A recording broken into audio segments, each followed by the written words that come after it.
नमस्कार।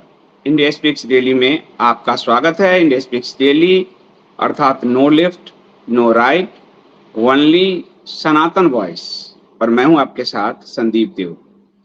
भारत में 3 तरह के लोग हैं।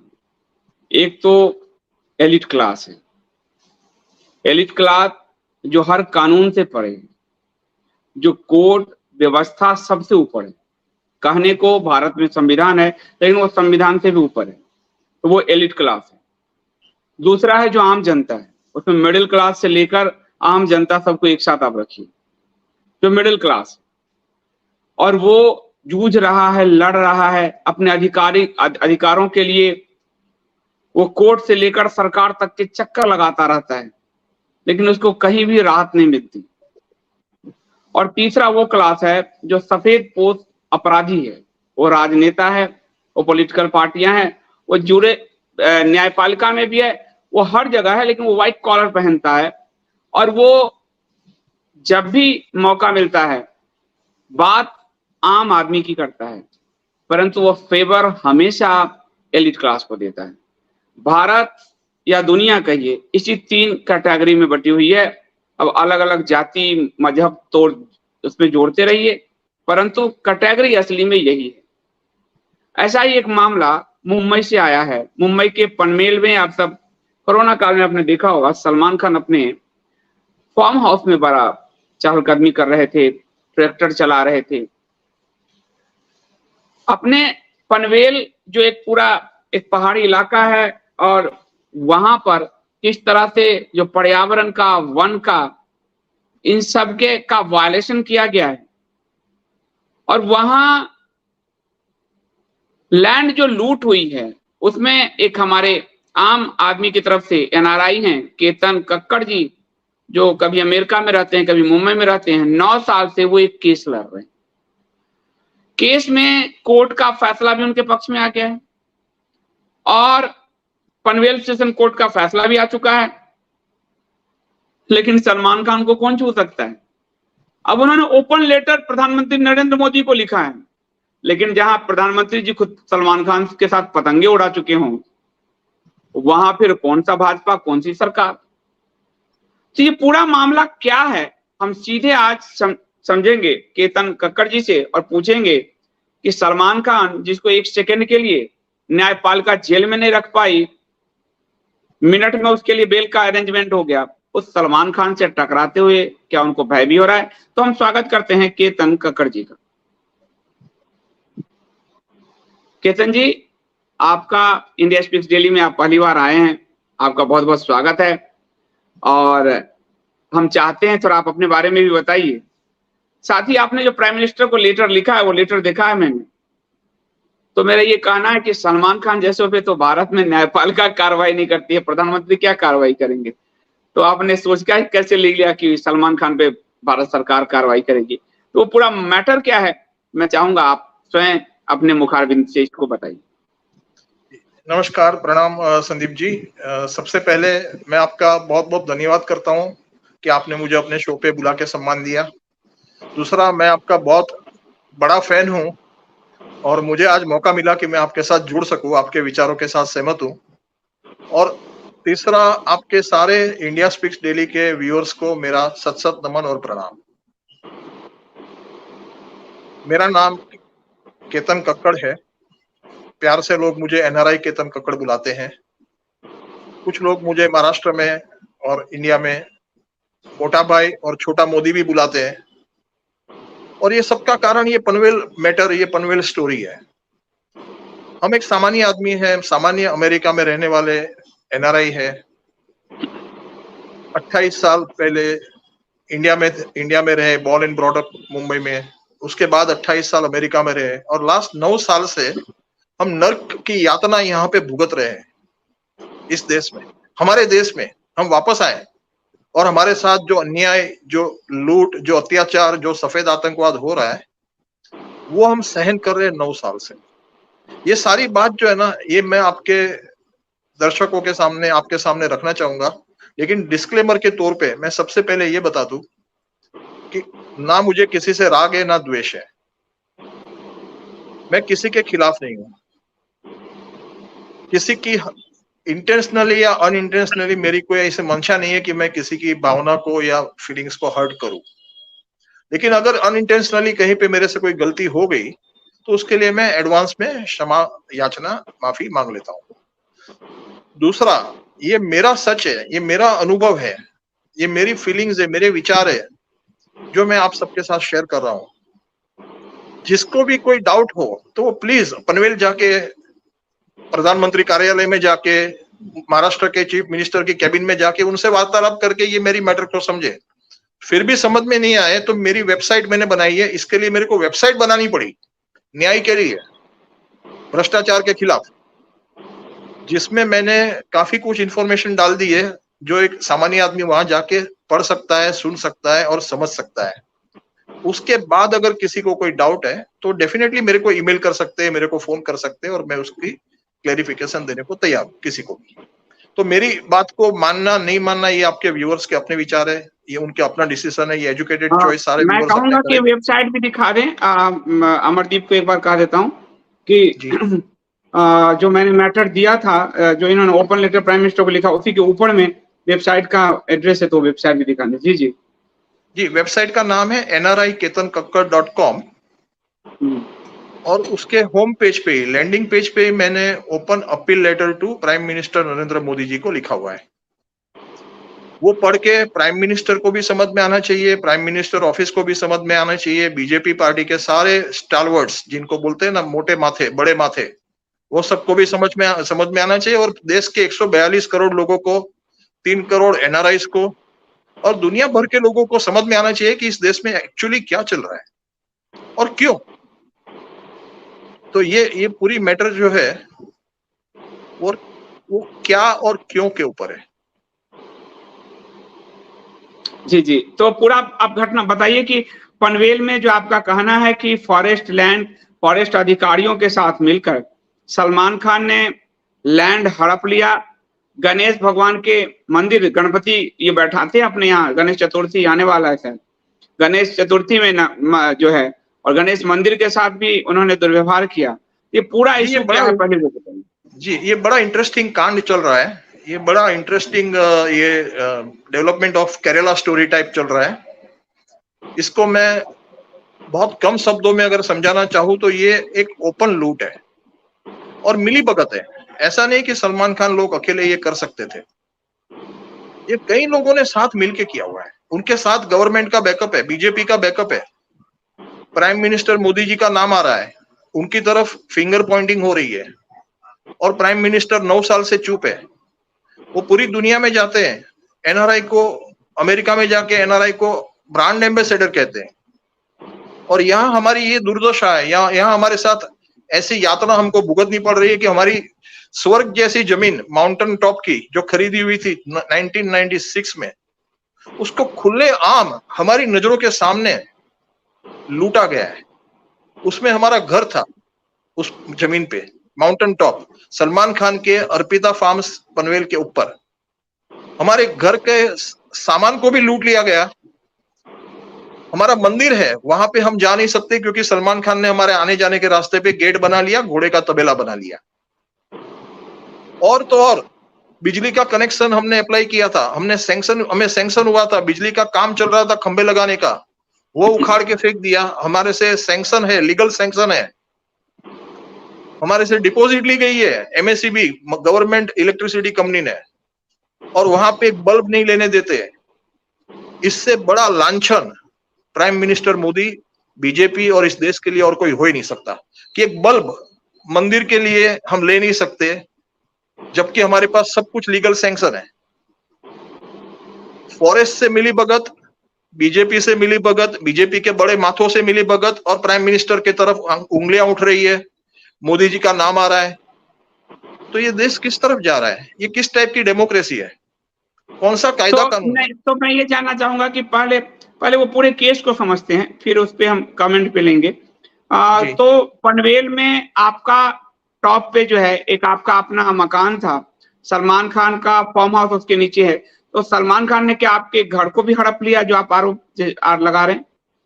देखिए जी, ये कांड इतना कॉम्प्लिकेटेड कर दिया, ऐसी खिचड़ी पका दी है, लेकिन मैं उसको जितना हो सके सिंपली सारे दर्शकों को समझाना चाहता हूं। ये एक पहाड़ है 300 एकड़ का। हमको ये जमीन बेची गई माउंटेन टॉप, जिसको हम स्वर्ग जैसी जमीन कहते हैं, वो सलमान खान के अर्पिता फार्म्स के ऊपर है, टॉप पे। तो हमारे पास माथा है, उनके पास समझ लीजिए बॉडी है माउंटेन की। और ये बेची किसने? ये बेची एक कंपनी है गुजराती की। वो कंपनी, वो समझ लीजिए ना, वो कंपनी क्या है, वो तो शेल कंपनीज बोलते हैं ना, उस टाइप का माहौल है। फिर हाँ आगे।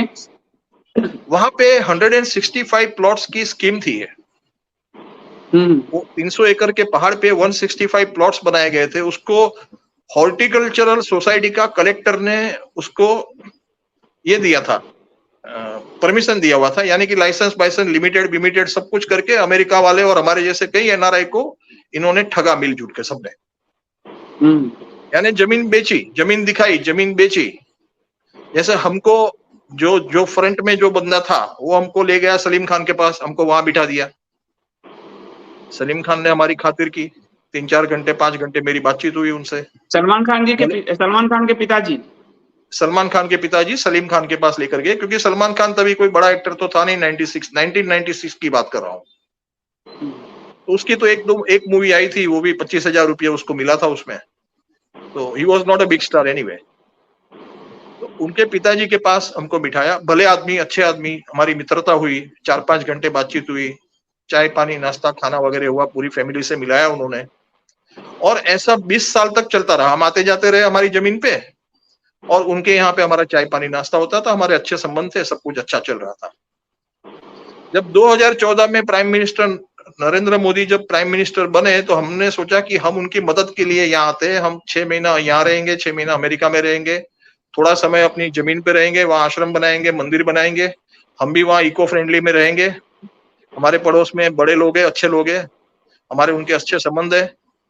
और प्राइम मिनिस्टर मोदी जी को हम दिल्ली जाके जितनी मदद कर सकते हैं, एक महीना 2 महीना, हम वो भी करेंगे। ये हमारी सोच थी 2014 में, जब हम यहाँ पर वापस आए to live a semi retired life. लेकिन हमारे सपनों का मर्डर हो गया।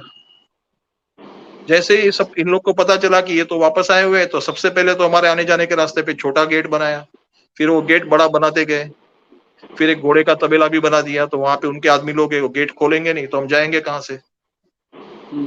आप इमेजिन कीजिए ना सर, अगर ऐसा वातावरण हुआ कि लोगों की जमीन के आगे कोई गेट बना के 2-4 आदमी खड़े कर दे और तबेला बना दे या कुछ भी कर दे, और आदमी अपनी जमीन पे नहीं जा सकता है, ऐसा अगर पूरे इंडिया में होने लगेगा तो केओस बोलते हैं अमेरिका में उसको, यानी अंधाधुंधी फैल जाएगी।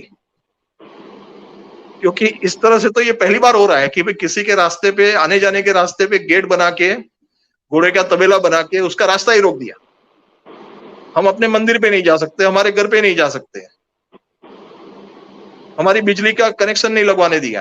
तो वो पूरा रास्ता क्या उनके कंपाउंड से गुजरता था या कहीं बगल के कॉमन भी एरिया होगा जहां से गुजरता होगा? कॉमन प्लॉटिंग रोड बोलते हैं ना, जब प्लॉट 165 प्लॉट्स का प्लॉटिंग रोड था, वो प्लॉटिंग रोड था। वो ये उनका रास्ता नहीं था, उनका बना लिया।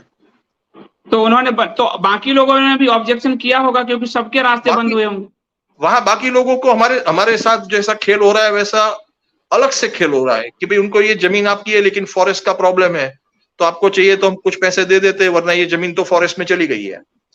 एक पुराने जमाने में एक छोटी सी कहानी है, मेरे को याद है, वो वाघ आयो रे वाघ आयो, भागो रे भागो। यानी कि शेर आने का डर दिखा के लोगों को एक लड़का तंग करता था, क्योंकि लड़के को वो बकरी चराना पसंद नहीं था।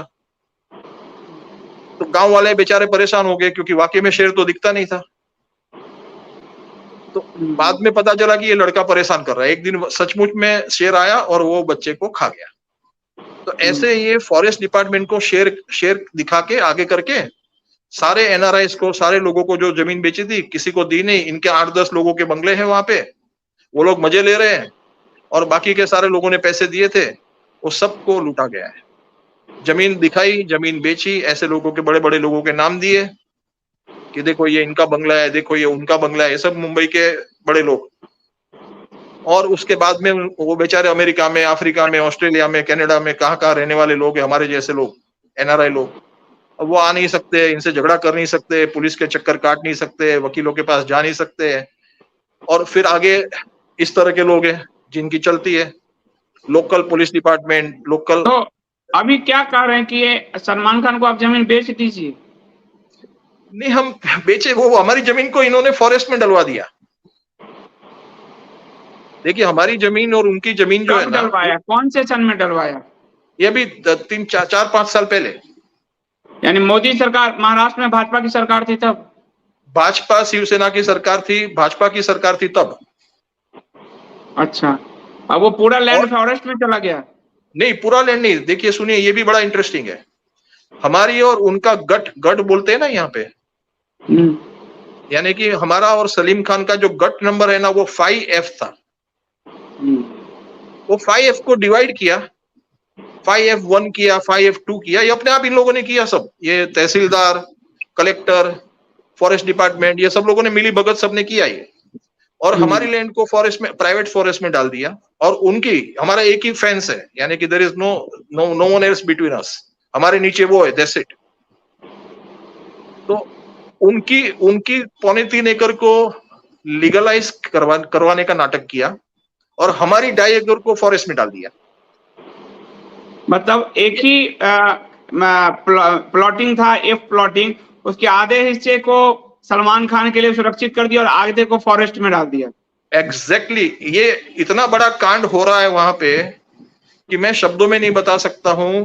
मैं लोगों को ये बताना चाहता हूं कि डेवलपमेंट के नाम पे, डेमोक्रेसी के नाम पे लूट, अत्याचार, सफेद आतंकवाद इस देश में हो रहा है। हमारे जैसे लोग सफर कर रहे हैं, हम आगे आ रहे हैं, बोल रहे हैं, तो हमको चुप करने के लिए, सच का गला दबाने के लिए क्या कुछ हथकंडे नहीं किए जा रहे। लेकिन हम, तो आप लोगों ने पहले, उसके बाद फॉरेस्ट मिनिस्टर से आप लोग मिले, आप लोगों ने एप्लीकेशन दिया इस पे? नहीं, हम मिले फॉरेस्ट मिनिस्टर को। पहले तो हम नए नए आए थे यहाँ पे, हमको पता नहीं था इस देश में क्या क्या हो रहा है, कैसे हो रहा है। तो हमने पहले देखा कि हम कहाँ जाए, किससे मिले। तो हम बीजेपी की ऑफिस में हमारा एक कांटेक्ट हुआ। तो मैं और मेरी वाइफ रिलीजियसली सवेरे 11 बजे वहां पहुंच जाते थे, 6 बजे उनकी हेड ऑफिस में निकलते थे, ताकि हम नजदीक से देख सके कि भाई गवर्नमेंट का रोल क्या है इसमें, बीजेपी का।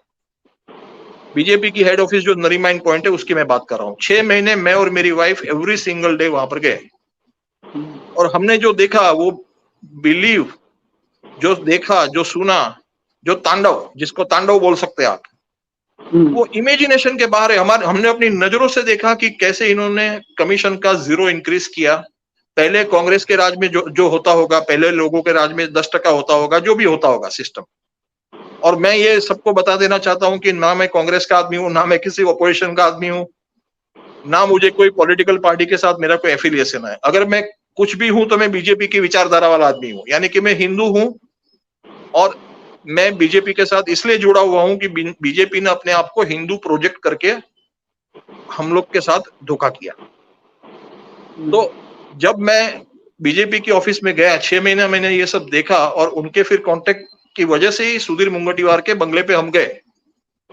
Forest minister, cabinet minister Sudhir Mungantiwar, मैं नाम के साथ बता रहा हूँ। हम उनके घर पे गए तो उन्होंने बोला कि आपका भी हम सेक्शन 2 में क्लियर कर देते हैं, आप एप्लीकेशन दे दो।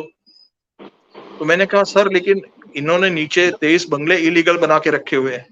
हमारा तो इको फ्रेंडली घर है, हमारा इको फ्रेंडली मंदिर है। हमको कोई कंक्रीट, हमको कोई सीमेंट कंक्रीट का घर बनाना नहीं है। हम तो ऑलरेडी अमेरिका में 28 साल सीमेंट कंक्रीट देख कर आए हुए हैं। तो बोलते हैं नहीं, आपको जो करना है कीजिए, हम आपका लीगल करने के लिए तैयार है सेक्शन 2 में। तो मैंने कहा कि आप सेक्शन 2 में लीगल करने के लिए मेरे को बोल रहे हैं। बोलते हैं मैं दूसरे लोगों को 3 महीना 6 महीना साइन नहीं करूंगा, लेकिन आपका काम मैं 3 दिन में कर दूंगा।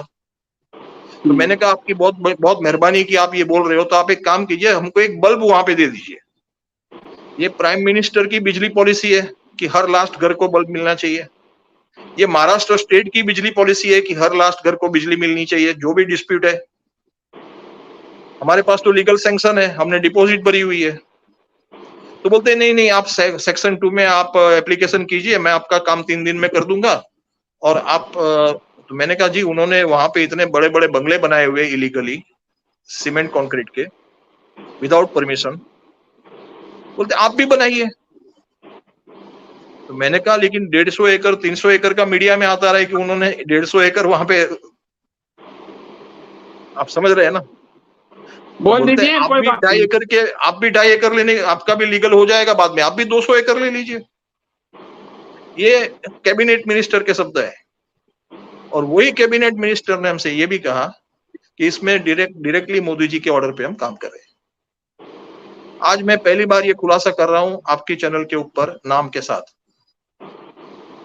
क्योंकि अभी पानी जो है ना सर के ऊपर जा रहा है।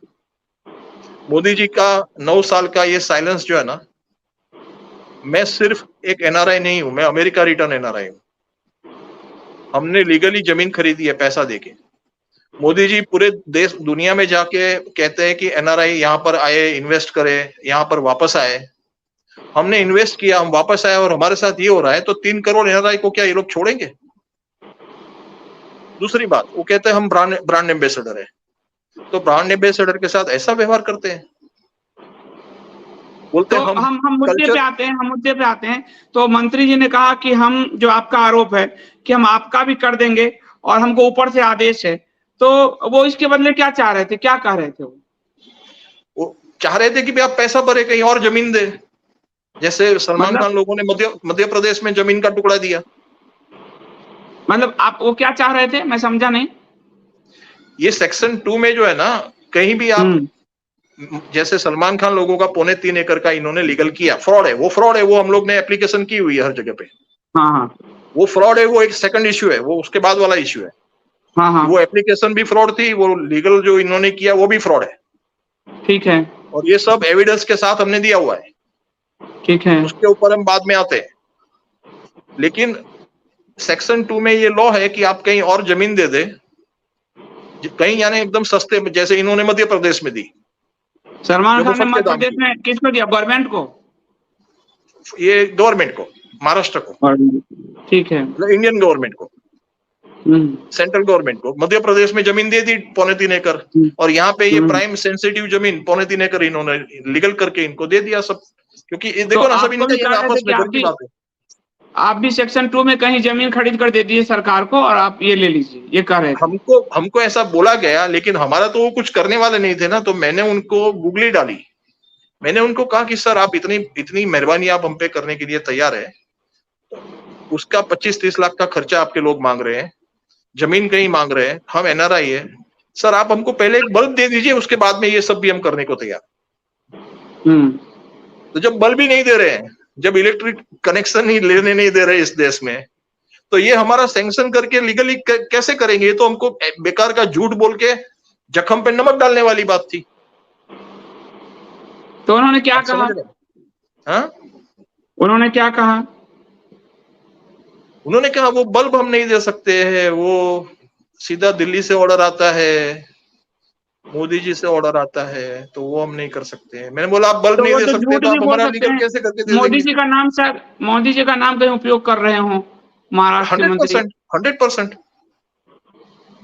मुझे इसीलिए मैं मोदी जी को डायरेक्टली कोई, वो हमारे माननीय है, वो हमारे प्रधानमंत्री है, वो वर्ल्ड लीडर तो भी हो आपने रहे हैं। चिट्ठी लिखी है, मोदी जी को चिट्ठी लिखी है, तो चिट्ठी का कोई रिस्पॉन्स दिया है मोदी जी ने नहीं, प्रधानमंत्री कार्यालय में? अभी तो मैंने 15 अगस्त को ये मैंने मेरी वेबसाइट लॉन्च की, और अभी आई एम श्योर कि ये वेबसाइट की पीएमओ में और फॉरेन अफेयर्स में, यानी फॉरेन मिनिस्टर और दुनिया में इसकी चर्चा होएगी। अभी अमेरिका से लेके दुनिया भर में इसकी चर्चा होएगी। नहीं, एक चिट्ठी आपने मुझे भेजा है, प्राइम मिनिस्टर को आपने लिखा है, वो चिट्ठी आपने भेज दिया प्राइम मिनिस्टर को? नहीं, मैंने उनको भेजा नहीं है अभी, उनको सब पता ही है 9 साल से नहीं, उनका। वो पता है अलग चीज है, एक प्रोसेस, हम कानूनी प्रोसेस करते हैं। एक, मैं चूंकि जर्नलिस्ट हूँ इसलिए कह रहा हूँ, वो नहीं, उनको आप मैं या वो, तो रजिस्ट्री चिट्ठी कर दीजिए, रजिस्टर कर दीजिए या स्पीड पोस्ट कर दीजिए, क्योंकि जी ऑफिशियली जब तक आप उनको आप नहीं देंगे तो तब तक तो प्राइम मिनिस्टर पे हम ब्लेम नहीं कर सकते। जी, अभी वो प्रोसेस में है कि मैं रजिस्टर्ड उनको ये डाल दूंगा। लेकिन सबसे बड़ी बात यह है कि प्राइम मिनिस्टर मोदी ने ब्लूमबर्ग को न्यूयॉर्क में एक इंटरव्यू दिया था 3-4 साल पहले। उन्होंने उस इंटरव्यू में कहा था कि मैं तो जमीन से जुड़ा हुआ हूं, मैं हर एक ट्वीट को पढ़ता हूं, मैंने 10,000 से ज्यादा ट्वीट लिखे हैं, मेरा ट्विटर अकाउंट सस्पेंड कर दिया गया विदाउट एनी रीजन। कोर्ट ने ऑर्डर नहीं दिया, हमारा हमको मना नहीं किया कि भाई अब मैं लिख नहीं सकता। कोर्ट ने तो उसकी एप्लीकेशन को खारिज कर दिया था। तो ये कोर्ट के रास्ते से ये उनको रिलीफ नहीं मिली, तो ये दूसरे रास्ते से ट्विटर में जिसका भी अप्रोच होगा, चाहे वो पीएमओ का होगा, चाहे वो दूसरे होम एचएमओ का होगा, जिसका भी होगा, उन लोगों ने मेरा ट्विटर अकाउंट सस्पेंड करा दिया, तो मेरे को अपनी वेबसाइट बनानी पड़ी। ये सच का गला घोटने की बातें हैं, ये सच को मुंह क्यों खोला? अच्छा, ये अब अप्रोच यहाँ पे कैसा हम है? आते हैं, यहाँ पे पहले दूसरे पक्ष पे आते हैं कि आप कोर्ट में गए, कोर्ट का क्या इस पे वर्डिक्ट है, कोर्ट क्या कह रही है? मैं कोर्ट में नहीं गया, ये चोरी पे सीनाजोरी वाली बात थी। अच्छा, कौन सलमान गया? खान ने कोर्ट का एक मेरे ऑर्डर पे आपने दिया है, हमें भेजा है। सलमान खान ने मेरे पे मानहानि का केस किया। ये पनवेल के लैंड जो है वो बहुत महत्वपूर्ण लैंड है, और उसमें ये जो बड़े बड़े अधिकारियों का ट्रांसफर हो चुके हैं, जो लोग, जिन लोगों ने सलमान खान के ऊपर हाथ डाले हैं, ऐसे कांपते हैं जो जिन्होंने सलमान खान के पिताजी को या सलमान खान को, उनकी फैमिली को नोटिस जारी दिया था। फॉरेस्ट ऑफिसर हैं वो, Vajpur forest officer SS Kapse, notice देते ही उनको ट्रांसफर कर दिया गया। सलमान खान को नोटिस देने की हिम्मत कैसे हुई? मैं लोगों को बता रहा था जब आप नहीं थे कि फॉरेस्ट ऑफिसर थे एसएस कापसे, उन्होंने सलमान खान को नोटिस जारी किया था और उनका ट्रांसफर कर दिया गया। तो कोर्ट का भी इसमें क्या राय है? कोर्ट का जो आपने भेजा है मुझे, कोर्ट के ऑर्डर्स भेजे, वो क्या है? ये कोर्ट के ऑर्डर, सलमान खान ने मेरे पे डेफेमेशन का केस किया था, जिसमें उसने रिलीफ मांगी थी कि मैं कहीं पे लिख नहीं सकूं, मैं कहीं पे बोल नहीं सकूं पनवेल फार्म हाउस के बारे में। जिंदगी में लीगल सिस्टम में भी दुनिया भर में पहली बार ऐसा हुआ कि कोई फार्म हाउस का डेफेमेशन हुआ है। कभी आज तक सुना है कि इंसान का होता है, फार्म हाउस का तो डेफेमेशन नहीं हो सकता ना। उन्होंने ये एप्लीकेशन दिए कि फार्म हाउस के बारे में ये बोल नहीं सके, ये लिख नहीं सके, ना यूट्यूब पे, ना गूगल पे, ना ट्विटर पे, ना कहीं पर भी। कोर्ट ने क्या कहा? तो कोर्ट ने उसके उठा के इंटरिम इंजेक्शन उसका उठा के फेंक दिया। मतलब हमारी फेवर में रूल किया, 50 पेज का जजमेंट ऑर्डर है। और तो और कोर्ट ने, माननीय जज ने और कोर्ट ने कॉस्ट इन कॉज लिख के ब्लैंक चेक दे दिया हमारे हाथ में। जी। यानी कि कभी भी इतने अनइवन प्लेयर्स कोर्ट में नहीं जाते हैं, जो एक नॉर्मल, एक कॉमन रूल होता है ना कि भाई एक दो बराबर की पार्टियां होती है जनरली स्पीकिंग। कहाँ सलमान खान पैसे के हिसाब से, सेलिब्रिटी स्टेटस के हिसाब से, नाम के हिसाब से, और कहाँ हम। और फिर सलमान खान के पीछे बैकअप है बीजेपी का, और अभी मोदी जी का भी नाम आ रहा है। तो ये सब अनइवन प्ले फील्ड हो जाता है, प्लेइंग फील्ड। तो माननीय जज ने ये सब 3 महीना सुना, सारी पार्टी को, उनके बड़े बड़े लॉयर्स थे, उनकी तो फौज होती है, गूगल के, यूट्यूब के, फेसबुक के, सबके लॉयर्स थे। तो उसको 3 महीने की हियरिंग के बाद ये हमारी फेवर में आया। 50 पेज का ये जजमेंट है। कोई सलमान खान को कोई रिलीफ नहीं दी, और हमको कॉस्ट इन कॉज का अवार्ड किया। तो ये भी अपने आप में एक हिस्टोरिकल जजमेंट है।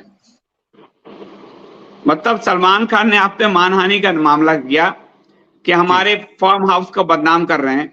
इस पर कोर्ट ने उनके मानहानि के जो उनका मुकदमा, उसको कूड़े में डाल दिया, और उन्होंने आपके फेवर में जो है फैसला सुनाया है।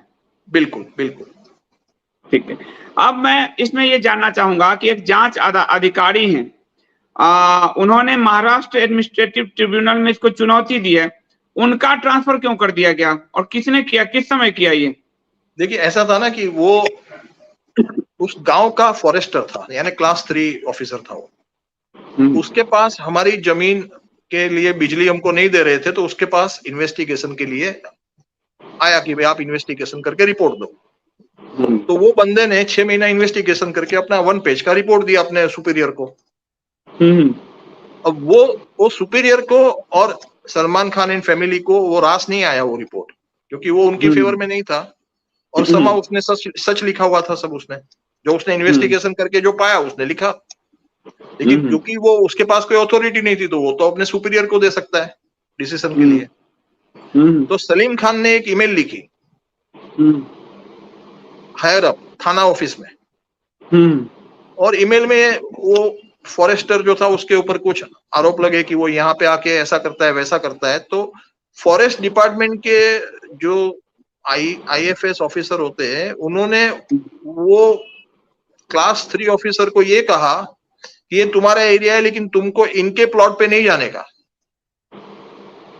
यानी एक इंस्पेक्टर को बोला जाए कि ये दिल्ली में नोएडा आपका एरिया है, लेकिन आपको नोएडा में ये घर में या ये जमीन में नहीं जाने का।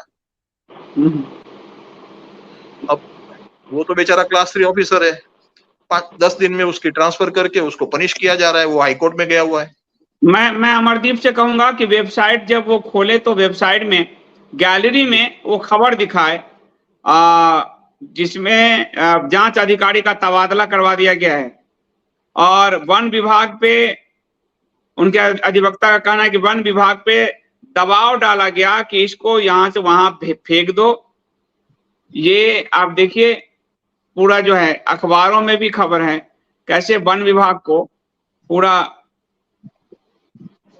मैनिपुलेट करके अधिकारी का तबादला करवा दिया गया है। और गैलरी में अखबारों में और देखिए आपके कोर्ट के आदेश की भी खबर होगी। इनकी गणेश जी की मूर्ति दिखा दीजिए, गणेश जी का जो है पनवेल में गणेश भगवान की मूर्ति भी इनकी टेंट में पड़ी हुई है।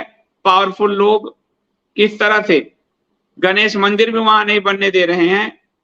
सलमान खान है और सरकार तो तबादले कर रही है, सरकार एक्शन नहीं ले रही, आप देख ही रहे हैं। उसके बाद एक नीचे इनका और फोटोग्राफ दिखाते जाओ। ये इन्होंने क्योंकि वो लैंड पे इनका कहना है कि हम इको फ्रेंडली बनाएंगे, फूस की झोपड़ी जैसा बनाएंगे ताकि आराम से रह सके। सलमान खान आदि ने निर्माण कार्य काफी कराए हैं, 10 से 11 निर्माण कार्य उसमें करवाए हुए हैं। और Salman Khan want my land cheap defamation suit a grave NRI tells court में जो इन्होंने कहा वो भी अखबार में छपी हुई है। और आगे जो है ये कक्कड़ साहब और उनकी पत्नी जो लड़ाई लगातार लड़ रहे हैं, आगे जो होगा फोटोग्राफ है। तो आप लोग वहां जा पा रहे हैं कक्कड़ साहब? नहीं, अभी हम नहीं जा पा रहे, क्योंकि अभी बीजेपी 4 कदम और आगे गई। पहले फॉरेस्ट अधिकारी जो है ना, वहां का लोकल फॉरेस्ट डिपार्टमेंट, वो इनके लिए सब करता था। अब सब मीडिया में आ गया, तो अब इन्होंने इनको Y+ सिक्योरिटी दे दिया ना, Y+ सिक्योरिटी। तो पुलिस वाले वहां खड़े हो गए। पुलिस वालों को बेचारों को पता नहीं है कि क्या मैटर है। अच्छा, पुलिस वाले Y+ किसको सिक्योरिटी दिया? सलमान खान को? हाँ, सलमान खान को Y+ सिक्योरिटी दे दी। आप देख सकते हैं ये वाले पिक्चर में, ये वाले फोटो में आप देख सकते हैं हमारा इको फ्रेंडली घर है, इको फ्रेंडली मंदिर है, और कक्कड़ फार्म्स का हमारा साइन बोर्ड लगा हुआ है। ये घर में हमारा सामान था, ये देखिए हम घर में बैठे हुए हैं।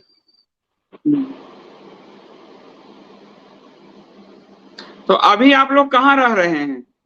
अभी हम लोग मलाड करके एक सबब है मुंबई में, हम लोग का एक फ्लैट है यहाँ पे, तो उसमें हम रह रहे हैं। लेकिन हमारे सपनों का मर्डर हो गया, डेमोक्रेसी का मर्डर हो गया, fundamental rights, constitutional rights, human rights, और तो और महिला राइट्स, ये सारी ये जमीन है मैंने अपनी पत्नी को और अपने बेटे को समर्पित की थी, मेरी अमेरिका की कमाई का। तो महिला राइट्स, कौन से महिला राइट्स की ये लोग बातें करते हैं? एक महिला की जमीन को लूट लेना ये महिला राइट्स है? अब आप क्या करेंगे आगे? आप क्या करेंगे? क्योंकि जिनसे आप लड़ रहे हैं वो बहुत पावरफुल लोग हैं, वो देश के पावरफुल लोग हैं। आप जानते हैं कि उनपे गाड़ी चलाने का लोगों पे और क्या क्या था, और वो कोर्ट में फैसला, और मिनट भर में जब तक वो कोर्ट ने फैसला दिया किसी मामले में, वहां तब तक इनको जमानत मिल गई थी। तो ये बहुत ताकतवर लोग हैं, और निश्चित है ताकतवर लोगों की सत्ता में इनकी पहचान है। ये तो मैं आपको एक रिसेंट बात मैं बताना चाहूंगा आपको और आपके व्यूअर्स को। पनवेल में एक वाइल्ड लाइफ केस चल रहा है, जैसे जोधपुर में चल रहा है ना। हेलो, जैसे जोधपुर में केस चल रहा है ना, वो क्या नाम है वो जो रेयर एनिमल्स का मर्डर करने का जो केस चल रहा है ना जोधपुर में, वैसा ही पनवेल में चल रहा है। जोधपुर में हाँ, वैसा ही पनवेल में भी चल रहा है। 99 से 24-25 साल से ये केस चल रहा है। वहां पर जिंदा पाए गए थे बांधे हुई हालत में, इनके फार्म हाउस में। क्या पाए गए थे जिंदा? वो ब्लैक बक, चीतल और मोरनी अच्छा, बीमार और बांधी हुई हालत में पाए गए थे। और तो ये रखना गुनाह है, क्राइम है। इसके ऊपर केस बना था। तभी नारायण राणे करके एक थे शिवसेना के चीफ मिनिस्टर, 99 की बात कर रहा हूं मैं। उन्होंने ये रेड के लिए ग्रीन लाइट, गो हेड दिया था। और एफआईआर रजिस्टर हुई, सलीम खान के खिलाफ अरेस्ट वारंट भी निकला। लेकिन 24 साल से ना कोई अरेस्ट हुआ है, ना मामला पनवेल सेशंस कोर्ट से आगे बढ़ा है। 4-5 साल पहले मैंने मेरा इन्वेस्टिगेशन करके, जांच करके मैंने एंट्री ली उस केस में कि भाई इसमें एक ही ओनर का नाम क्यों है, सलीम खान का ही नाम क्यों है, बाकी फैमिली मेंबर्स के नाम भी तो ओनर्स है। तो मैंने कोर्ट को एविडेंस दिए 4-5 साल पहले कि ये सबका नाम एफआईआर में दाखिल होना चाहिए। अब 4-5 साल से उसके ऊपर डेट के ऊपर डेट, यानी एक बोलते हैं ना कोई डिसीजन नहीं। आईओ यानी इन्वेस्टिगेशन ऑफिसर उसका रिपोर्ट देगा, लेकिन वो दे नहीं रहा है। कोर्ट का कंटेम्प्ट हो रहा है, कोर्ट को गुमराह किया जा रहा है। लेकिन अभी लास्ट ईयर जो केस हुआ डेफेमेशन का, उसमें एक इंटरेस्टिंग बात ये हुई कि इन्होंने, सलमान खान एंड फैमिली ने खुद ने ये एफिडेविट दी कि ये 7 लोग ओनर है। 7 लोग, ये 7 यानी 7 फैमिली मेंबर्स ओनर है अर्पिता फार्म्स के। अच्छा, अर्पिता फार्म है, अर्पिता उनकी बहन का नाम है। तो अर्पिता नाम है, लेकिन वो फार्म्स का नाम वो लोग अर्पिता फार्म्स उन्होंने नाम रखा हुआ है। हाँ, तो ये वाइल्ड लाइफ का केस जो है ना, वो अर्पिता फार्म में पाया गया था। और वो जो कापसे साहब जो है, जिनका तबादला किया गया, उनकी 2017 की या 2018 की एक नोटिस में इन्होंने 7 के नाम पे नोटिस भी निकाली हुई है। और मैं ये क्लास 3 ऑफिसर कापसे साहब को सत नमन करना चाहता हूं कि ऐसे फियरलेस, ऐसे ऑनेस्ट लोग इस देश में अगर काम करने में आ जाए तो ये देश बदल सकता है। तो वो कापसे साहब ने 7 का नाम लिखा हुआ है नोटिस में, यानी कि फॉरेस्ट डिपार्टमेंट को पता है कि ये 7 ओनर है, गवर्नमेंट को पता है कि ये 7 ओनर है। तो ये वाइल्ड लाइफ में मेरी एप्लीकेशन है कि ये 7 का नाम ऐड करो, मतलब 6 लोगों का नाम ऐड करो। तो उसमें क्या हुआ सर, जून 22 को, यानी कि 1-2 महीने पहले की बात है, जून 22 को कोर्ट में हियरिंग थी। हमारे वकील गए पनवेल सेशंस कोर्ट, जज ने फाइल खोली, कहा कि आपका वकालतनामा गुम है। अब देखिए ये क्या ड्रामा हो रहा है। मोदी जी बोलते हैं भ्रष्टाचार भ्रष्टाचार भ्रष्टाचार। ये भ्रष्टाचार है मोदी जी, ये है भ्रष्टाचार कि फाइल में से वकालतनामा गुम हो जाता है। एक गणपति का मंदिर, एक एनआरआई जिनकी जमीन है, लीगल है, सब कुछ पेपर के ऊपर है, उसको बल्ब नहीं दे सकते हैं आप, एक वकालतनामा गुम हो जाता है। तो ये कब रोकेंगे भ्रष्टाचार, कब रोकेंगे ये सारी चीजें। अब वकालतनामा गुम हो गया, यानी कि वकील को फिर से वकालतनामा दाखिल करना पड़ेगा। अब प्लीज ट्राई टू अंडरस्टैंड कि कैसे ये मामले को ठेला जा रहा है, कैसे इस मामले को पोस्टपोन किया जा रहा है कोर्ट में। दूसरी एक एप्लीकेशन है हमारी, सारा एविडेंस दिया हुआ है, करप्शन के ऊपर है, एसीबी के हाईएस्ट लेवल के ऊपर है, एंटी करप्शन ब्यूरो के हाईएस्ट लेवल के ऊपर है, कोई एक्शन नहीं लिया जा रहा है, एविडेंस के साथ सब कुछ दिया हुआ है। तो मोदी जी क्या बोलते हैं, भ्रष्टाचार। मोदी जी भ्रष्टाचार बीजेपी के अंदर है, उसको खत्म करो, बाकी के लोगों को खत्म करो, कोई इश्यू नहीं है, लेकिन बीजेपी के अंदर जो भ्रष्टाचार है उसको कौन खत्म करेगा? उसके लिए क्या एनआरआई केतन कक्कड़ को लड़ना पड़ेगा? उसके लिए पर एक बाय बात द तो वे है केतन साहब, जी एक बात है, मैं देखता हूँ कि जब भी मैं मोदी सरकार के भ्रष्टाचार या मुस्लिम तुष्टीकरण पे बोलता हूँ, तो मेरा सबसे ज्यादा विरोध एनआरआई लोग करते हैं। काफी एनआरआई सपोर्ट भी करते हैं, पर बहुत ज्यादा विरोध एनआरआई करते हैं कि आप, उनको लगता है कि वो मोदी जी ने उनको वो एक बहुत बड़ा पोजीशन दिलवा दिया है जिसको वो लूज नहीं करना चाहते। पर आप एक एनआरआई होके यहाँ पीड़ित हो रहे हैं, तो जी देखिए संदीप जी, आप अपने उन एनआरआई बंधुओं से भी कुछ कहना चाहेंगे जो जी बाहर देख के बाहर के दूर का ढोल उनको सुहाने लग रहे हैं? जी देखिए संदीप जी, जब तक वो एनआरआई लोग विक्टिम नहीं है ना, तब तक तो वो लोग के लिए ये मोदी जी भगवान है। मैं भी मोदी जी का भक्त था, ऐसा नहीं है, मैं मोदी जी को अभी भी लाइक करता हूँ, उनका जो अच्छा काम है उसको मैं सत सत नमन करता हूँ, लेकिन जो उनका अच्छा काम नहीं है तो उसके लिए मैं ना तो उनका भक्त हूं ना तो मैं उनका चमचा हूं। और सारे एनआरआईस को, मेरी बात को अगर वो सुन रहे हैं तो प्लीज, आप जब विक्टिम बनेंगे तब आपको पता चलेगा कि भाई ये बीजेपी गवर्नमेंट क्या है। और आप अगर किसी बड़े आदमी के विक्टिम बनेंगे तब आपको पता चलेगा कि ये पीएमओ ऑफिस क्या है, एचएमओ ऑफिस क्या। हमको क्या ये जरूरत थी ये सब लड़ाई करने की? हम तो अमेरिका वापस चले जाते, 9 साल का हम वहां पे इतना पैसा बना दे कि हम और जमीन खरीद लेते। लेकिन मुझे दुख इस बात का हो रहा है कि मोदी जी इमेज बनाते हिंदू राष्ट्र की, मोदी जी हिंदू हिंदू बोलते हैं, बीजेपी हिंदू हिंदू करती है, और दूसरी तरफ मैं तो मोदी जी हिंदू कहा, मोदी जी तो पासवानदा आजकल बोल रहे हैं। नहीं, वो एनआरआई के दिमाग में वो नहीं है, वहां पे मार्केटिंग कुछ और हो रही है। Please try to understand. वो लोग सिर्फ ऑनलाइन पे मोदी जी को शेर की तरह चलते हुए दिखाते हैं, ये इंडिया का एक शेर है जो हमारी रक्षा करेगा। अब समझे ना, हम लोग भी जब अमेरिका में थे तो हमको भी तो मार्केटिंग ही तो था ना मोदी का, बीजेपी का, मोदी जी का मार्केटिंग था ना, पीआर पीआर जिसको कहते हैं। तो वो लोग तो मोदी जी को प्रोजेक्ट कर रहे थे ना, लार्जर देन लाइफ। और मैं मोदी जी को गलत नहीं समझता, मैं बोलता हूँ वो बहुत अच्छे आदमी है। अरे बाबा एक बल्ब दे के दो ना, एक पनवेल में वकालतनामा गायब हो जाता है उसको रुकवा के दिखाओ ना, आप वर्ल्ड लीडर होएंगे, मुझे कोई इश्यू नहीं है उसके साथ। सारे एनआरआई सुन ले, एक बल्ब देने की जो क्षमता नहीं रखते, वो कितने हेल्पलेस, कितने लाचार प्रधानमंत्री हो सकते हैं। वो क्यों नहीं दे सकते बल्ब वहां पर? क्योंकि किसी को नहीं चाहिए कि वहां पर बल्ब आए, वहां पे मंदिर में लोग आए जाए। वहां महाराष्ट्र में ही 70,000 करोड़ के घोटालेबाज को अब तो वहां पर मंत्री उप मुख्यमंत्री भी बना दिया है। भ्रष्टाचार के साथ साफ समझौते तो दिख रहे हैं, क्योंकि 70,000 करोड़ के घोटाले का आरोप इन्होंने ही लगाया था, भाजपा नहीं लगाया था। तो घोटाले तो इतने हो रहे हैं कि सीएजी की रिपोर्ट में, सीवीसी की रिपोर्ट में, अल्पसंख्यक मंत्रालय में घोटालों की तो बाढ़ लगी हुई है। ये अलग बात है कि मीडिया नहीं दिखाती है, क्योंकि मीडिया पीआर एक्टिविटीज के लिए विज्ञापन का पैसा जो है उनके पास जाता है, तो कैसे दिखा सकते हैं। तो कक्कड़ साहब, अब आपकी लड़ाई किस तरफ जाएगी? मैं आखिरी क्वेश्चन पे आता हूँ। अब आप किस तरह से लड़ेंगे? क्या आप अमेरिका लौट जाएंगे या भारत में रह के लड़ेंगे? देखिए संदीप जी, मैं एक छोटी सी बात करना चाहूंगा। महाभारत का तो आपको पता ही होगा, महाभारत कुरुक्षेत्र में हुआ था।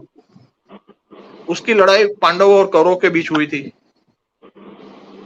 पांडवों ने जब 5 राज्य मांगे, उनको नहीं दिए। 5 महल मांगे, नहीं दिए। 5 घर मांगे, 5 गांव मांगे, नहीं दिए। 5 घर मांगे, नहीं दिए। फिर दुर्योधन ने यह कहा कि एक सुई जितनी जमीन भी हम तुमको नहीं देंगे। तब जाके महाभारत हुआ। ये तो हकीकत है, ये तो मोदी जी भी मना नहीं कर सकते इसको तो, करेक्ट। तो ये गणपति दादा को, ये जो गणपति दादा के मंदिर को एक बल्ब नहीं दे रहे हैं ना, ये बीजेपी और मोदी जी को भारी पड़ेगा। ये मेरे शब्द आज आप मार्क कर लीजिए। अगर इन्होंने ये सिंपल सी रिक्वेस्ट, एक बल्ब दे दो मंदिर के लिए, बाकी की लड़ाई हम लड़ेंगे, डिस्प्यूट डाले हुए हैं, डिस्प्यूट को हम लड़ेंगे। हमारी जमीन हड़प कर ली गई है, उसका हमको इतना दुख नहीं है जितना ये दुख है कि एक मंदिर को एक बल्ब नहीं लेने दे रही है हमारी हिंदू सरकार, जो बीजेपी है। क्यों? क्योंकि किसी को नहीं चाहिए कि वहां पे एक बल्ब आए, वहां पे इलेक्ट्रिसिटी आए, वहां पे लोग माथा टेकने जाए। और ये जागरूक गणपति है वहां पे। ऐसा नहीं है कि कोई ऐसे ही एक मूर्ति बैठी हुई है। ये लोगों की श्रद्धा का स्थान है, वहां पे लोगों ने मांगा है, उनको मिला हुआ है। ये लोकल आदिवासी लोग, मैं आपको हजारों फोटो, हजारों वीडियो भेज सकता हूं। तो ये लड़ाई। तो ये कितना लैंड है आपका, कितना लैंड है? जी हमारा 2.5 एकड़ माउंटेन टॉप है। 2.5 एकड़। उस समय लिया था कितने में पड़ा था मोटा मोटा? हमको बेचा गया था 27.5 लाख में। 27.5 लाख में? मतलब कब की बात है? हालांकि उस वक्त उसकी कीमत 2 लाख से ज्यादा नहीं थी मार्केट में। अच्छा। क्योंकि सलीम खान लोगों ने 2 साल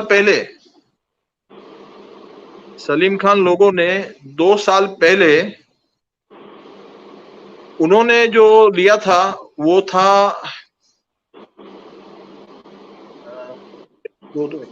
तकरीबन 14 या 15 एकड़ उन्होंने लिया था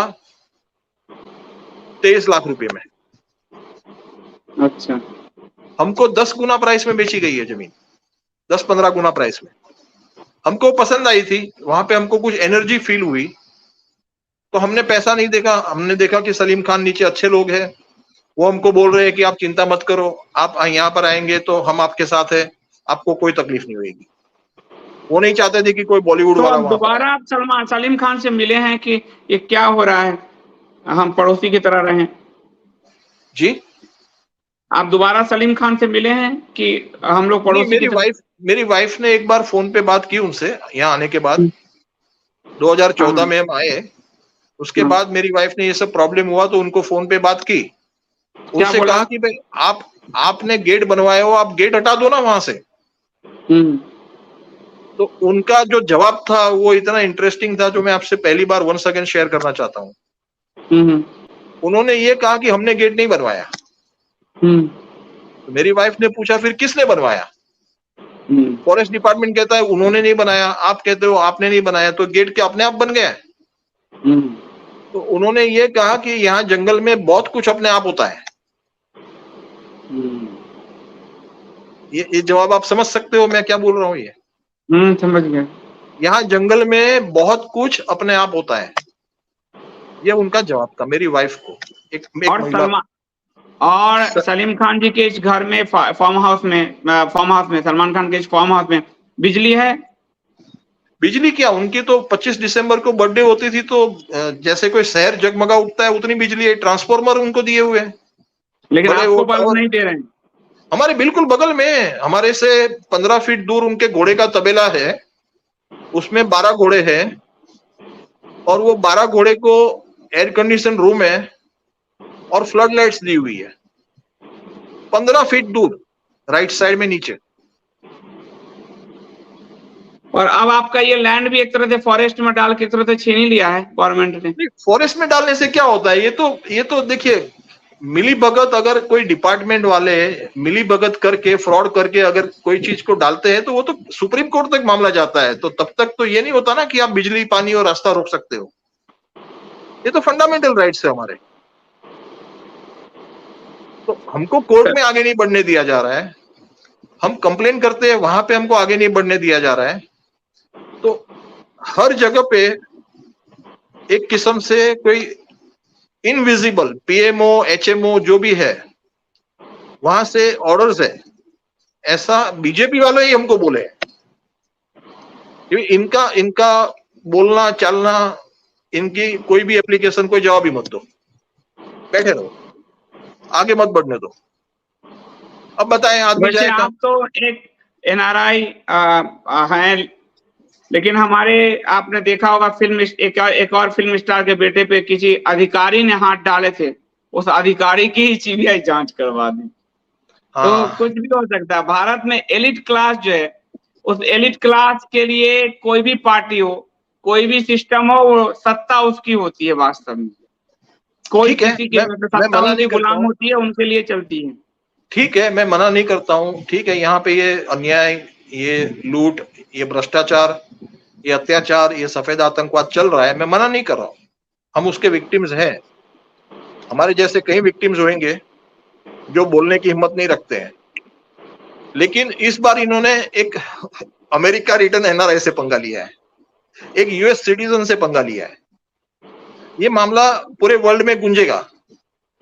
अगर चलिए, मेरी शुभकामनाएं हैं कि आप इस उम्र में लड़ाई लड़ रहे हैं, और वो भी भारत के एलिट क्लास सलमान खान जैसे बड़े लोगों से। और सलमान खान को तो सरकार का साथ फिल्म स्टारों को होता ही है, इसमें कहने वाली बात नहीं है। जिस तरह से वन अधिकारी का ट्रांसफर किया गया वो साफ साफ दिख रहा है, और जी, जिस तरह से कोर्ट ने सलमान खान के मानहानि के दावे को खारिज किया वो भी दिख ही रहा है।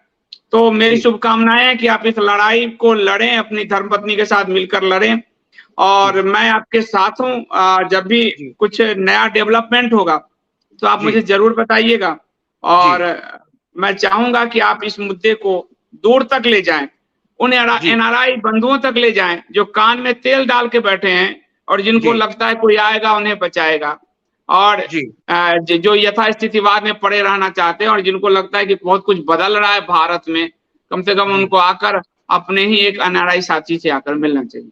नहीं, जी कक्कड़ ये साहब, कुछ आप? मामला, मैं चाहता हूं कि मैं सलमान खान का सम्मान करता हूं, मोदी जी हमारे प्राइम मिनिस्टर है, उनका सम्मान करता हूं, लेकिन उनके अच्छे कामों का सम्मान करता हूं। उनके गलत कामों का मैं समर्थन भी नहीं करता, मैं कंडेम भी करता हूं, क्रिटिसाइज भी करता हूं, और बड़े सच और प्रमाणता के साथ मैं ये कर रहा हूं। पर मैं सवाल ये है कि अच्छा और बुरा तो हम कह रहे हैं, उनके लिए तो वो सभी अच्छा, वो तो जो कहते हैं वही उनके जो चापलूस लोग हैं उसको अच्छा आप, बना देते हैं। आपको पता तो ही है कि भाई एक समय था जब हिटलर भी थे, वो भी, उनकी भी वाहवाही होती थी ना, बाद में उनका भी दुनिया समय में आया। सबका ऐसा ही हुआ है। माई तो सेल्फ कर my I think enough is enough, we have to bring vikas in a very beautiful way, we had enough. विकास के नाम पे आपको ध्यान है कक्कड़ साहब, पूरा शिमला, पूरा हिमाचल प्रदेश ढह रहा है। हिमाचल प्रदेश पूरा जोशीमठ धस गया है। जी, जो मुझे याद है जो मोदी जी कहते थे हिमालय के क्षेत्र के लिए अलग विकास होना चाहिए, वो दिल्ली के सड़कों का विकास हिमालय के क्षेत्र में कर रहे हैं, डायनामाइट लगाए जा रहे हैं। पूरा हिमाचल जो है धस रहा है। शिमला में आपने देखा होगा कितना ज्यादा नुकसान हुआ है लोगों का जो है, और इससे पहले जोशीमठ धसा है। तो मानव जो है प्रकृति पर विजय पाना चाहता है, विकास की एक रट लगाए है, विकास के का भी एक वे होता जी। है।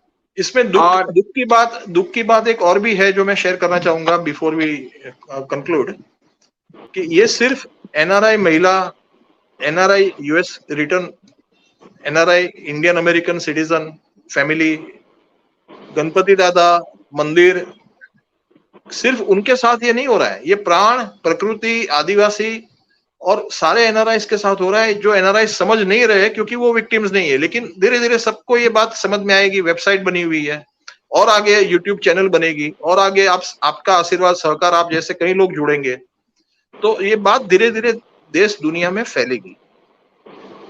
हर रावण का अल्टीमेटली दमन हुआ है, हर कंस का अल्टीमेटली दमन हुआ है। कौरवों का हमेशा, वो उनके पास सेना थी, सब कुछ था, लेकिन उनके पास कृष्ण भगवान नहीं थे।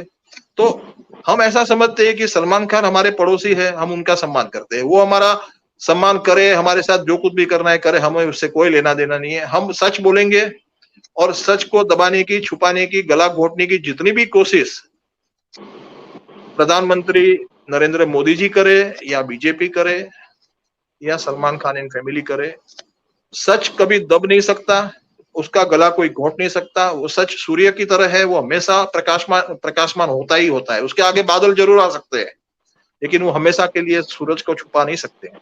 तो इसी प्रार्थना मैं आपसे करता हूं कि आपने मेरे को यहाँ पे बुला के बहुत बड़ा एहसान किया है, क्योंकि नहीं नहीं, सारी, मैं तो एक पत्रकार हूं, और मैं 2002 से पत्रकारिता कर रहा हूं, और मैं जी, हर उस आम आदमी के साथ हूं जो सिस्टम का सताया हुआ होता है, जी, एलिट जी, वर्ग का सताया हुआ होता है, जी, जी, न्यायपालिका सरकारों का सताया हुआ होता है। मैं जी, जी, हर उस व्यक्ति के साथ हूं और आज हिंदुओं के को लेकर मैं इतना लगातार बोलता हूं, पार्टी तक गठित किया, क्योंकि हिंदू इस व्यवस्था, इस सरकार, इस न्यायपालिका का सताया हुआ है। तो पत्रकार वही है जो हर सताए हुए व्यक्ति के साथ खुद को खड़ा करे और खुद उनके साथ कंधे से कंधा मिलाकर चले। पत्रकारिता एलिट क्लब में बैठकर और प्रेस क्लब में विस्की के घूंट लेकर और इंडिया इंटरनेशनल सेंटर में बैठकर फैब इंडिया के कुर्ते पहनकर पत्रकारिता नहीं होती है। पत्रकारिता पीड़ितों के साथ खड़े होकर होती है। पत्रकारिता सरकार के फंड से विज्ञापन लेकर सरकार का पीआर एजेंसी बनने का नाम नहीं है। पत्रकारिता बड़े बड़े कॉर्पोरेट के पैसे से मर्सिडीज में चलने का नाम नहीं है। पत्रकारिता 2 वक्त भूखे रहकर भूखे लोगों की दर्द को आम जनता तक पहुंचाने का नाम है, और ये मैं 2002 से कर रहा हूं। और इसलिए मेरा ऐसा कोई, मैं एहसान नहीं कर रहा हूं आप पर, मैं अपनी पत्रकारिता के धर्म का निर्वहन कर रहा हूं। सत नमन करता हूं, क्योंकि ऐसे पत्रकार आज की तारीख में बचे नहीं है ज्यादा, और जो भी बचे हुए हैं उनको सबको मैं 2 हाथ जोड़ के रिक्वेस्ट करता हूं कि आगे आइए, वरना ये आप लोग नेक्स्ट नंबर आप लोगों का ही है। हम तो क्या, हम तो वापस अमेरिका चले जाएंगे, लेकिन आप कहाँ जाएंगे? मतलब मैं ये दूसरे पत्रकारों बड़े पत्रकार हैं, बड़े पत्रकार हैं, चैनल में एक एडिटर हैं, वो बड़े तो रात दिन चापलूसी करते थे, रात दिन चापलूसी करते थे। अभी एक मंत्री जी का इंटरव्यू दिया, मंत्री जी ने बेइज्जत कर दिया। तो चापलूस हमेशा बेइज्जत होता है। पैसा कमा तो लोगे, सम्मान अपनी आंखों में कैसे कमाओगे, ये बड़ी दिक्कत होती है लोगों को। तो बहुत बहुत धन्यवाद कक्कड़ साहब आपका, आप आए पधारे। आपके इस केस में कोई भी डेवलपमेंट होगा तो मुझे बताइएगा जरूर। बहुत बहुत धन्यवाद जी, आपका बहुत बहुत धन्यवाद, और आपके सारे व्यूअर्स का भी बहुत बहुत धन्यवाद। और मैं सबको ये प्रार्थना करूंगा कि कहीं पर ये नहीं समझना कि मैं सलमान खान के खिलाफ हूँ, मोदी के खिलाफ हूँ। नहीं, मैं सब किसी के खिलाफ नहीं, मैं अपना सच बोल रहा हूँ। और ये मेरे सच में से अगर आपको कहीं पे कोई प्रॉब्लम है तो please do go to Panvel, do go to PMO office, do write, मुझे लिखिए। मेरी वेबसाइट है nriketankakkad.com। तो मैं आपका कोई भी क्वेश्चन होगा उसका आंसर देने को तैयार हूं। लेकिन जो इस देश में डेमोक्रेसी डेवलपमेंट के आड़ में डेमोक्रेसी का मर्डर हो रहा है, fundamental rights, constitutional rights, human rights, mahila rights, right to pray, religious rights of freedom, freedom of religious rights, ये सारों का जो जिस तरह से खुलेआम मर्डर हो रहा है, प्राण, प्रकृति, मंदिर, आदिवासी, सबके साथ जो हो रहा है, ये सब आज नहीं तो कल ये आप 142 करोड़ को ये प्रॉब्लम होने वाली है। हम तो क्या है, हमने तो हमारी जमीन के लिए लड़ रहे हैं ऐसा लोग सोच रहे हैं। हम अपनी जमीन को तो भूल गए। अभी हम देशभक्ति, देश धर्म, आने वाली पीढ़ी के लिए लड़ रहे हैं। थैंक यू कक्कड़ साहब जी, बहुत बहुत धन्यवाद। आप और आगे जो भी डेवलपमेंट होगा आप मुझे बताइएगा जरूर। आपका नंबर है मेरे पास। बहुत बहुत धन्यवाद। तो ये थे हमारे साथ केतन कक्कड़ साहब, एनआरआई हैं, और 2014 में मोदी जी, प्रधानमंत्री मोदी जी के लिए अमेरिका छोड़कर आए थे कि उनके प्रचार में लगेंगे। आज उनकी ही महाराष्ट्र सरकार उनको किसी प्रचार के लायक नहीं छोड़ रही। यही राजनेताओं का, यही राजनीतिक पार्टियों का असली चेहरा यही है। कम लोग इसको समझ पाते हैं। खासकर एनआरआई बंधुओं से कहूंगा, आंखें आप खोल लीजिए, वरना कतर में जो 6 हमारे साथी, उनको सजा हो गई है। आपको भी ये बात तब समझ में आएगी जब आप भी कहीं केतन कक्कड़ और उस साथियों जैसी स्थिति में ना कहीं फंसे आप। इसलिए आंखें खोलिए, आंखें खोलना बहुत आवश्यक है। और कानून आदि जो है वो किस तरह से एलिट क्लब बनाती है, आपने देखा ही होगा। कोर्ट आधी रात को खुल जाता है और सरकारें सलमान खान और शाहरुख खान जैसों के प्रचार तंत्र बन जाती है। यही इस भारत का सच है। तो आप सबका बहुत बहुत धन्यवाद। आप सब आए पधारे, इसके लिए बहुत बहुत धन्यवाद। कल मैं मिलता हूं आप सबसे रात्रि 9 बजे। तब तक के लिए मुझे अनुमति दीजिए। जय श्री राम, शुभ रात्रि।